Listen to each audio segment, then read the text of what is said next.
A good GPS will show you the optimal path from where you are to where you want to go. You may even throw in multiple destinations, and your GPS will do all the heavy lifting for you. It will even prepare you for things that might hinder your progress, speed traps, for example. It will even notify you mid-drive as it discovers changes in traffic patterns that a better route is now available. What if instead of giving you turn-by-turn guidance when traffic picked up, your GPS just adjusted your probability of successfully reaching your destination on time? You had a 95% probability of success, but now, with this unexpected increase in traffic due to a major pileup on the highway, your probability of success has dropped to 50%. That's not very helpful, is it? Just like when you drive, you need specific directions and guidance through retirement, not some abstract score. And worse than just not being that helpful, those probability of success scores that your financial advisor may be showing you could be more accurately called a probability of regret score. As the higher that score is, the more likely it is that you will achieve way less than you could have during your retirement years and find yourself towards the end of your life with way more money than you need, too old to enjoy it, and filled with regret.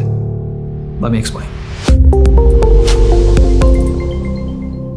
Welcome back to the most open-minded financial minds exploring YouTube. For those of you who don't know me, my name is Steven Spicer, and it's my goal to help you overcome the significant risks to which mainstream advice leaves you exposed. And if you've been with me for a while or had the chance to read my book, you know that when I notice something that doesn't feel quite right, even if it is widely accepted by the industry, I will dive deep until I fully understand the problems and identify better solutions.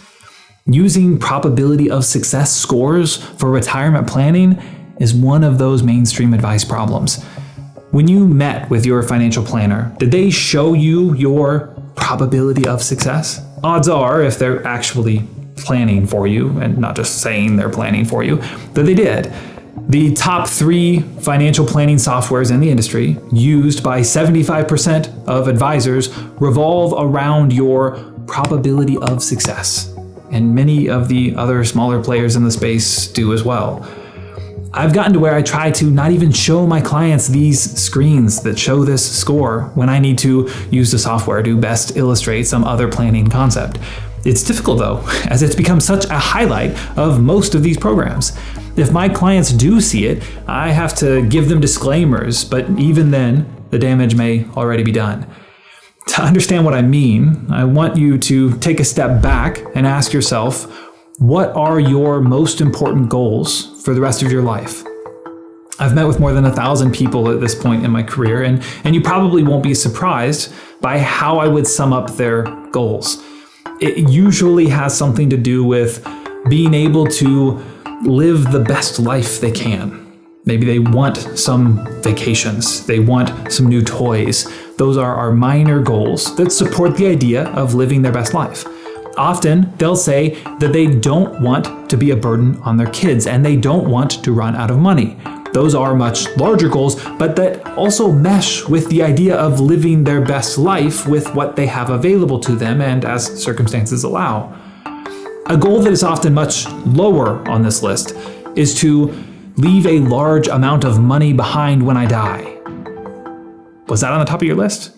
Higher than those goals that have to do with making the most of what you have so that you can live your best life? If it was, no judgment. For you, that probability of success score that most advisors use will serve as a fine measure, because maintaining a high probability of success throughout your retirement is pretty much going to facilitate you leaving behind as much as possible. Why that's the case should make more sense here in a bit. But for those of you just wanting to make the most of what you have to be able to live your best life, you should be asking the question, how much can I reasonably spend in retirement? Now, of course, like your GPS, you want to know that you are currently on the best path. But as circumstances change, inflation rates, rates of return, etc., for better or for worse, you would be best served knowing when and where to turn to get back on what is now the optimal path. So how does that work? What does that look like? Well, the old school method for determining how much you can spend in retirement was just this formula that you can plug into a calculator or spreadsheet. So if your expected rate of return was 6%, we're projecting out 30 years, you're starting with $2 million and would be fine with having $100,000 left over at the end of your life to cover end-of-life expenses. Plug all that in, and our spreadsheet tells us that you can spend $11,891.46 per month. Well, all right. But of course, the one thing we do know for sure about this number is that it will be wrong. We know that circumstances will change, again, for better or for worse, we don't know. We have no way of knowing exactly what the future holds for us, what returns we'll experience, the sequence in which we'll experience them, what inflation will look like, how long we will live. The list goes on. So to account for all those varying possibilities, we should expand our understanding of what the future might hold. Now, if we created a bell curve distribution showing us the amount of spending that would be possible, assuming complex combinations of all these variables, we'd get something like this. Under the majority of the simulated scenarios, based on historical data, which is only so good, but it's the best we have to go off here. Anyway, that's a rant for another time. The majority of them come out in the middle, in this blue area.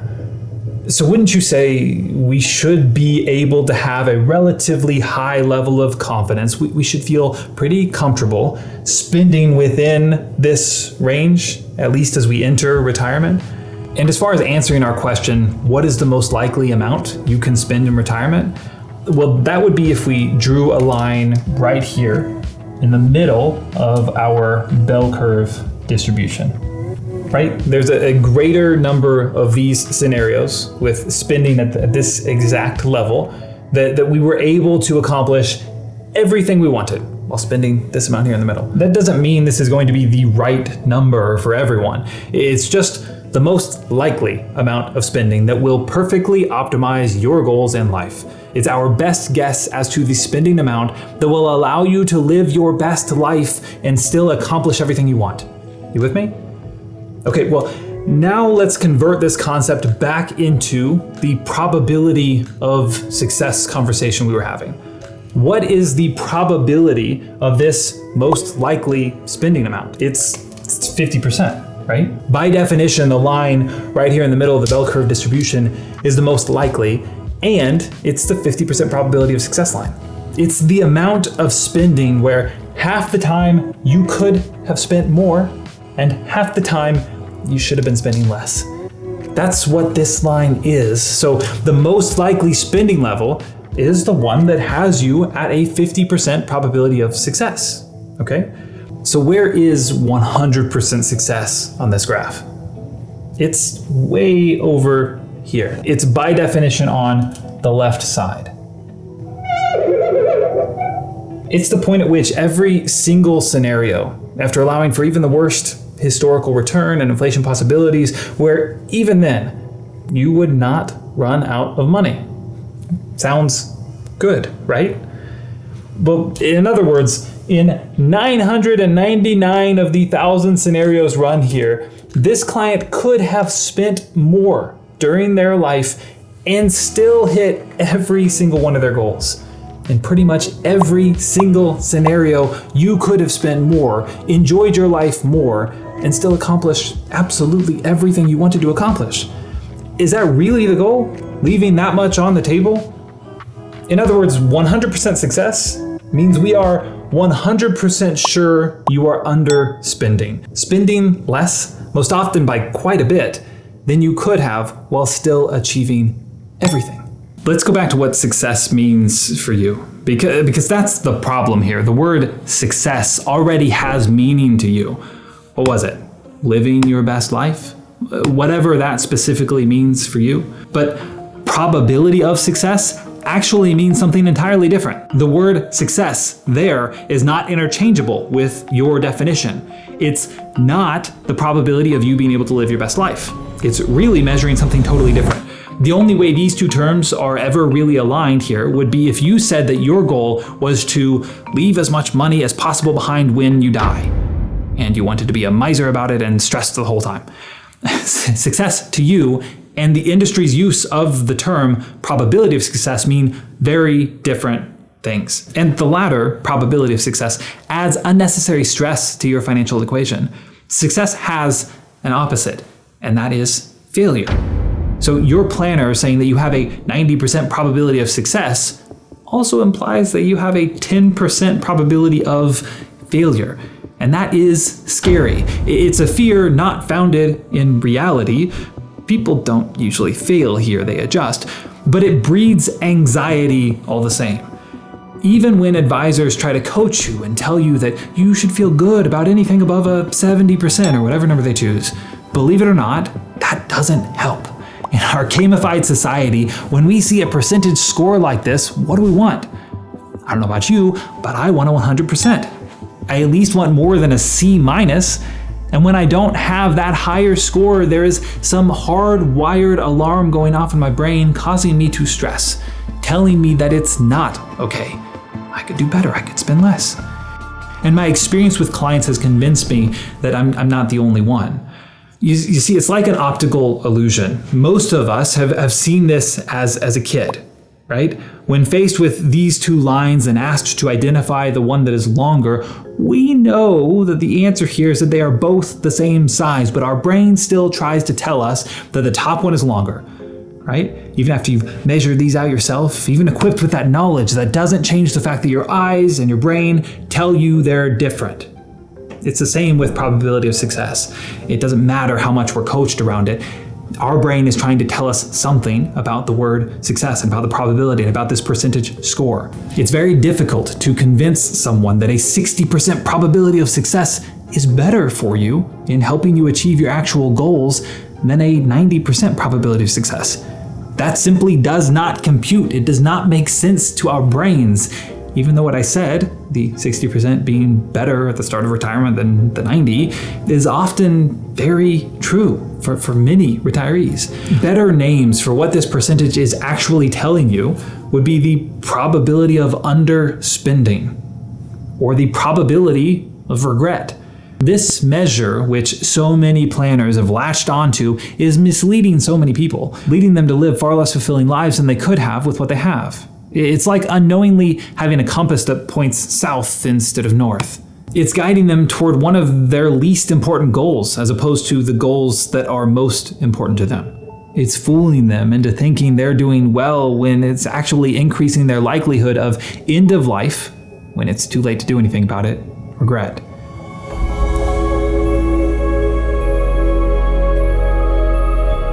So what's the best way for you to think about it? Well, most of us are familiar with the idea of risk versus reward when it comes to our investment portfolio. The idea of balancing risk and reward with our spending in retirement can be similar. Here's what I mean. Many retirees come to me with 100% of their portfolio in cash, even before money market rates were so good, because they're scared. And I totally get that. A passive stock and bond portfolio leaves you exposed to a lot of risk that most advisors entirely ignore. If you've watched any of my videos about the problems with mainstream investment advice or read my book, Stop Investing Like They Tell You, then you know what I'm talking about. But regardless, all cash is not the answer. There are so many benefits to a thoughtfully, intelligently diversified portfolio.